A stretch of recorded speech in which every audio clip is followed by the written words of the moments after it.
Get some updates from mobile journalist Amy Atienza live from Manila Hotel, Tent City. Napakahalaga ang human resources for health. Amy, what's the latest there? Sino-sino na ang nag-file ng kanilang COC today?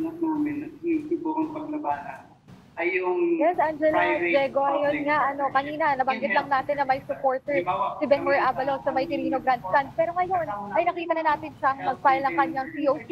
At sabi niya nga, ay gusto niya lang daw na mas maipatupad pa ang mas magandang Pilipinas. At bukod nga dyan, nabanggit niya din na bilang napatupad niya ang pagiging Tiger City ng Mandaluyong yung city nung termino niya bilang mayor, talagang gusto niya daw itong mas mapalawak pa at para lang daw makatulong pa sa mas maraming Pilipino. Pero bukod dyan, nakita rin natin ang isa sa mga former DILG Undersecretary na si JV Hinlo, kung saan sinabi niya na tatakbo daw siya under the PBB Laban Party. At yun nga, gusto niya lang daw din talaga na mas mapakilala pa kung ano nga ba ang kanyang mga plataforma, pero hindi niya na spesipikong nabanggit kung ano nga ba yung mga gusto niya pang ipatupad na bill o bill kung sakaling manalo siya bilang Senado.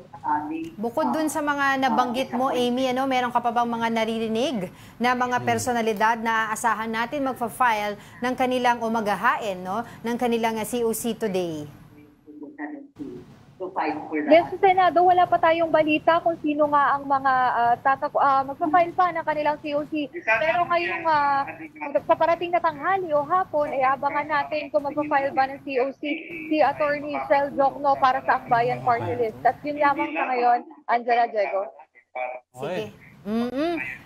Maraming salamat sa iyo, Amy Atienza, ating mobile journalist live na nag-ulat mula dyan sa Manila Hotel, Tent City. Thank you, Amy.